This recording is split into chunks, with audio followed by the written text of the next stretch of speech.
So there are 2 different free-to-enter leagues on the Football Survivor website. You can join both of them now using the links in the description below, and the winner of each league will receive a copy of FIFA 17. Welcome to the Changes to the Team episode for Game Week 18. Before we get on to the team selection for the upcoming game week, let's take a look at the points scored in Game Week 17. It was another poor week generally, but Jordan Pickford and Marcus Alonso certainly played their parts. The Sunderland goalkeeper kept a clean sheet against Watford, while making 4 saves and picking up a bonus point. Marcus Alonso kept his 9th clean sheet of the season, as Chelsea secured a 1-0 win over Crystal Palace.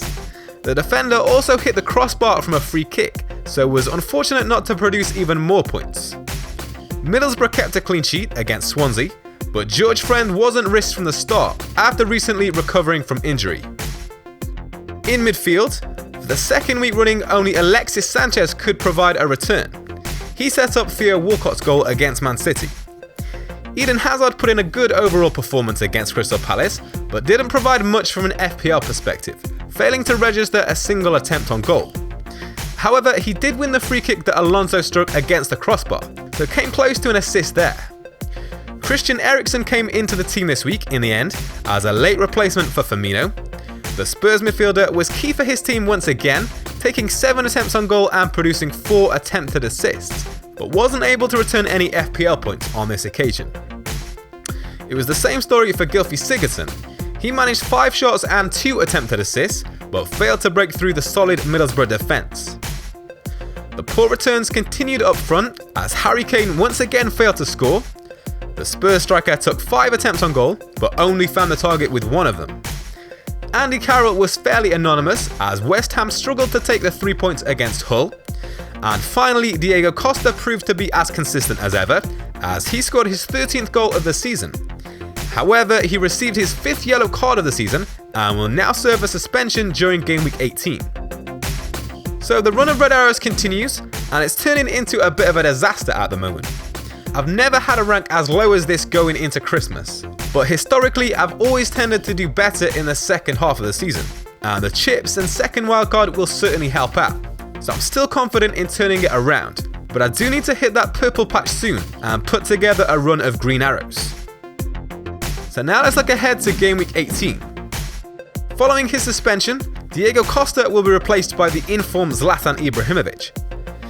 It was a choice between selling the Chelsea striker or Harry Kane, and despite the poor form of the Spurs man, I'm prepared to give him another chance to impress.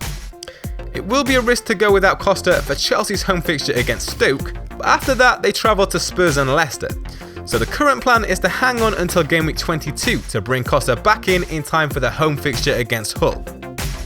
Given the way Chelsea have been grinding out 1-0 results recently, I think there's a good chance of Kane scoring more points in the next 4 games than Costa will in his next 3.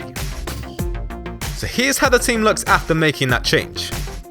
Jordan Pickford will take on Man United this weekend in a matchup that doesn't look great on paper for the Sunderland goalkeeper, but hopefully he can pull off plenty of saves to bump up his score.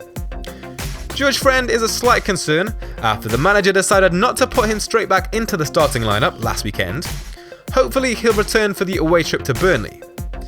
For the final position in the back 3, it's between Cedric, Amat and Macaulay. None of them have particularly good fixtures, and it's likely that they'll all concede, but Saints' defence can be fairly strong at home, so Cedric gets the nod. The rest of the team looks fairly solid, although double Spurs attack is a concern. They've not been in the best form, and Saints is never an easy place to go. Christian Eriksen has the form though, and Harry Kane was handed a lifeline by Costa's suspension, so hopefully he doesn't let us down. For captaincy this week, there are 3 standout contenders for me, in Eden Hazard, Alexis Sanchez and Zlatan Ibrahimovic. Hazard has the fixture but not so much of the form. Sanchez has the form, but West Brom may well try and park the bus. So at the moment the armband is on Ibrahimovic for his home fixture against Sunderland. The Man United forward has managed 5 goals and 1 assist in his last 5 games, so he certainly has the form and the fixture to do the damage this week. As always, be sure to follow FPLtips on Twitter for the confirmed team and captaincy selection. And don't forget to like, comment and subscribe if you've enjoyed the video. I'd like to invite you to play a brand new free-to-play game on the Football Survivor website. You may remember that earlier on in the season we set up a classic Football Survivor League. This time we're playing their sudden death version of the game, where the stakes are even higher.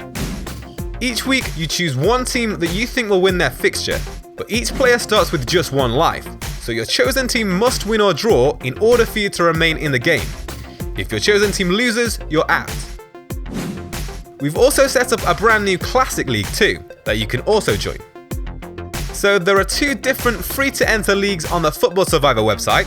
You can join both of them now using the links in the description below, and the winner of each league will receive a copy of FIFA 17. It's absolutely free to play, and it should be a lot of fun. So if you'd like to get involved, click the links in the description below to join each league, and then select the team that you think will win in Game Week 18.